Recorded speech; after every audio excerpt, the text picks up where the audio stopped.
Hello, everyone, and I want to thank you for attending my presentation today. My name is Erin Sparks, and I'm a third-year occupational therapy student at the University of Toledo. Today, I'll be sharing the insight and education I gained over the last 15 weeks. My project was advocating at the journal level regarding community access and inclusion for individuals with disabilities, specifically in how the profession of occupational therapy can play a vital role in community engagement for the disability population. My project was completed under the advisement of Dr. Laura Smelger, faculty member of the University of Toledo, and Ari Rossner of the Cuyahoga Valley National Park. Before we begin, I want you to think about the number of individuals with disabilities that you know. What type of disability do they have? In what environment do you interact with that person or people with the disability? Lastly, how do you interact with people that you come across in the community that have a disability? To start off, I want to provide some background regarding my site. The Cuyahoga Valley National Park is a part of the National Park Service System, which is considered a federal entity. The National Park System has been pushing for increased accessibility and inclusion efforts after a lawsuit was filed in 2008 against Golden Gate National Recreation Area. Ari Rossner has been the Cuyahoga Valley National Park's accessibility coordinator since 2010. She has expertise in audio description, assistive listening technology, tactile exhibit implementation, trail accessibility, and website accessibility services. The advocacy plan began with thoroughly exploring the literature. This included reviewing current legislation regarding disability rights relating to community access and inclusion. Disability rights legislation began to emerge in the late 1900s. The Architectural Barrier Act of 1968, or the ABA, was the first legislation to address the disability population as a whole. The ABA set standards for federal buildings that are open to the general public. The legislation mandates improved physical access to all federal facilities. The next major disability legislation was the Rehabilitation Act of 1973. The Rehabilitation Act expanded the ABA in terms of federal entities having to address accommodations beyond the physical access. This included programming, technology, and employment. Lastly, the most widely known disability legislation is the Americans with Disabilities Act of 1990, or the ADA. The ADA expanded accessibility for facilities and programming to include state and local governments as well as public accommodation facilities. Public accommodation facilities include lodging, restaurants and bars, public gathering areas, public transportation stations, museums, and social service centers, just to name a few. The legislation mandates compliance with the ADA standards for accessible design. The standards are the regulations such as counter height at registers, bathroom stall measurements, and the number of handicap parking required by the federal law for the local and state government and public accommodation facilities to follow. The standards have been revised once in 2010 to update measurement requirements and access routes. The ADA was also amended in 2008, known as the Americans with Disabilities Act Amendments Act. This included changing some standards, but mainly focused on better defining what disability meant. With my site in mind, the Cuyahoga Valley National Park is required to follow accessibility standards set forth by the ABA and the Rehabilitation Act. According to the Americans with Disabilities Act, a disability is defined as a physical or mental impairment that substantially limits one or more major life activities, a person who has had a history or record of such an impairment, or a person who is perceived by others as having such an impairment. The definition follows the medical model on disability, where disability is understood as an individual and/or medical phenomenon that results in limited functioning that is seen as deficient. The medical model looks to provide treatment for individuals with disabilities to eradicate the cause of or fix the impairment. However, the disability community does not agree with this definition. The disability community instead adopts the idea of defining disability from the social model, where it is society and not the individual with the impairment that defines them as disabled. Society's view of disability as unfavorable is apparent if one considers the way individuals with impairments are isolated and excluded from fully participating in their community. Society has this perception that individuals with impairments are less able to participate with members of society. Reduced community engagement in the disability population is a result of society's inability, unwillingness, and neglect in removing environmental barriers. To better understand the issues with community access and inclusion for the disability population, a needs assessment was conducted. The needs assessment included semi-structured interviews with two different stakeholders, community members and public assembly organizations. I transcribed responses from the interviews of each stakeholder group and analyzed the data which led to themes regarding environmental barriers limiting community engagement in the disability population. For the purpose of this advocacy project, community members refer to individuals with disabilities and/or their caregiver.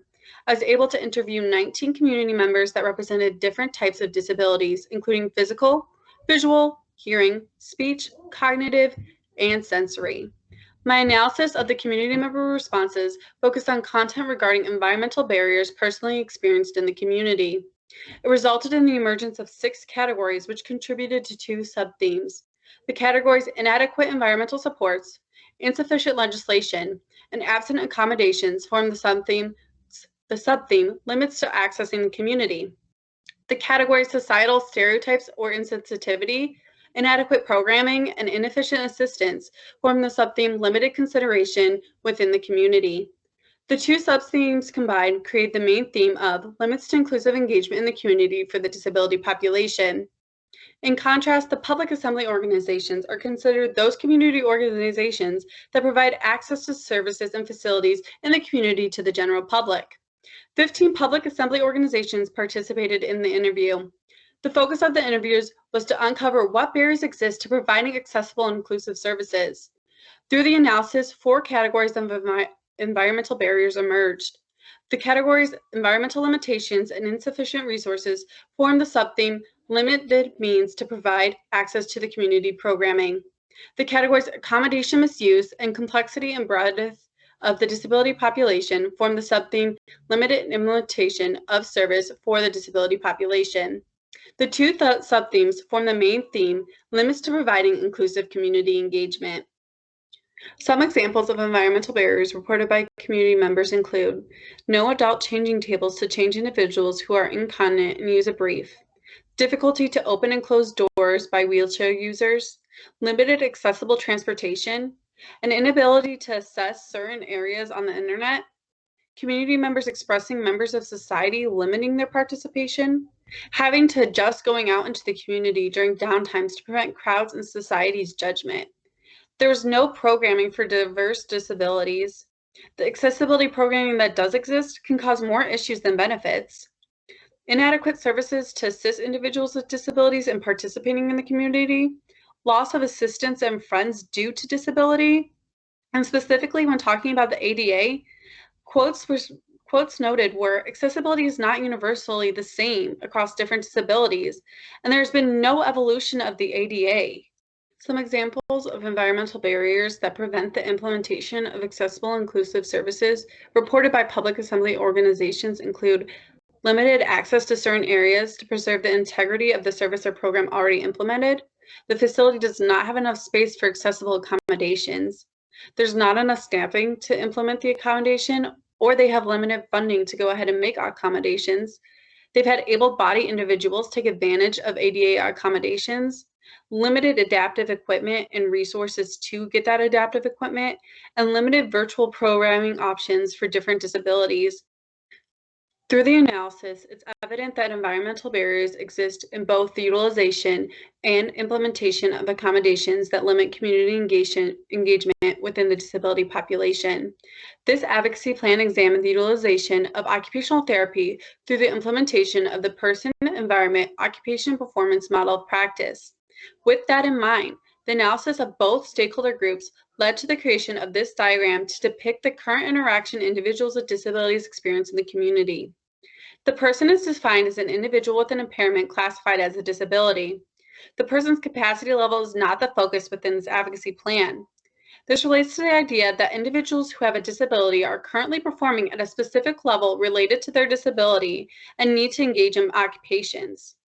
When the individual goes into the community environment, they are encountering environmental barriers that limit their performance and occupational engagement.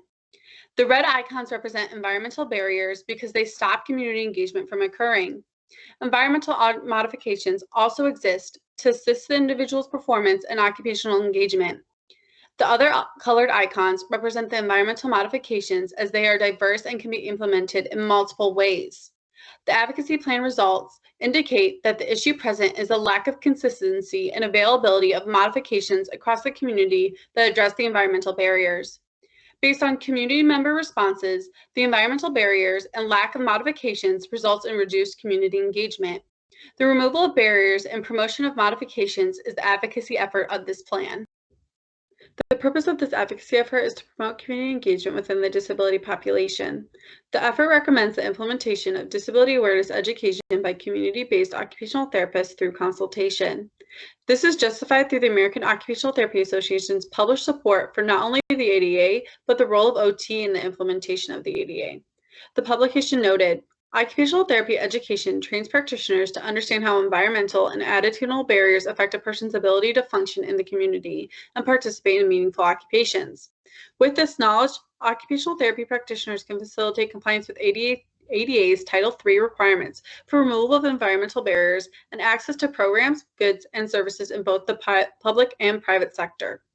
The disability awareness education targets two groups: society as a whole and public assembly organizations. The education begins with establishing the current level of awareness the individual and/or organization has when it comes to disability. For this, I created a disability awareness quiz to be completed at the person level. At the organizational level, I created an accessibility survey and checklist. The survey allows organizations to self-identify how they address access and inclusion. The accessibility checklist involves a more in-depth self-assessment of the actual services implemented to make those accommodations. After establishing an understanding of where the individual or organization is at in terms of current level of awareness, training is needed to educate the individual on the disability population and to promote the idea of access and inclusion.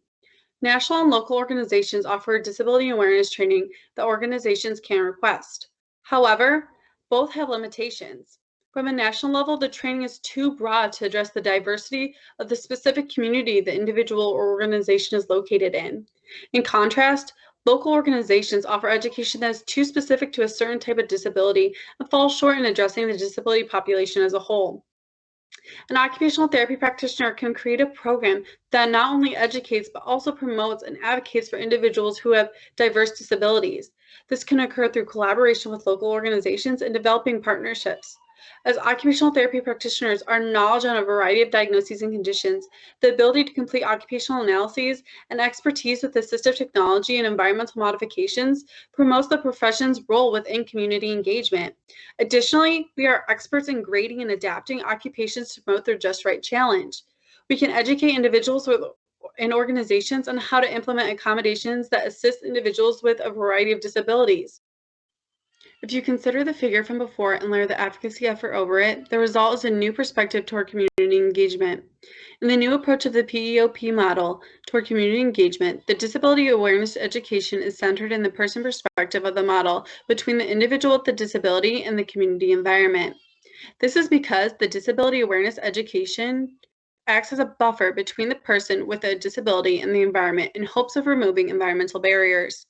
The goal of the training is to change the cognitive and psychological mindset within society members as it relates to disability awareness and acceptance. As the disability awareness reaches more individuals within society, the results will include decreased environmental barriers through increasing environmental modifications. The increase in environmental modifications will promote the individual with disability to be able to meet the performance level required for occupational participation in the community.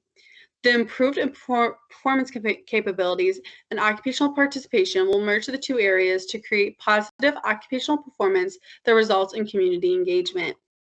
I want to leave you with this quote from a community member. Community accessibility needs to go beyond the ADA. It is our profession's duty to support our clients in all aspects of life, including community engagement. As OT practitioners, we can prevent disability discrimination through our ability to advocate and educate society members on adapting community-based occupations. With disability awareness training, the goal is for community accessibility and inclusion to become a standard instead of an accommodation. Lastly, what can you do to promote accessibility and inclusion in your own community? I want to thank my family and friends for their love and support through this project. Completing a community-based project, mainly from home, was quite stressful, and I appreciated the mental breaks going on walks and loving on my niece. I also want to thank my boyfriend, Steven. I appreciate your love and support even when I was stressed out. The DQ Blizzard breaks were greatly needed. I want to thank the OTD class for your support throughout this project. I'm grateful we have the technology to call, FaceTime, and talk in GroupMe. From feedback and support to the funny OT-related memes and Snapchats of the cool things you were doing, I'm lucky to call myself a member of this class. I want to thank Ari Rossner and the Cuyahoga Valley National Park for allowing me to complete my capstone with them on such short notice. I would have never thought of switching sites would have been so beneficial, but you opened my eyes to ideas and opportunities I never thought about. Lastly, I want to thank Dr. Smelter for her guidance and patience throughout this semester. I'm grateful you challenged me to keep pushing myself further. My project would not be where it's at without your mentorship.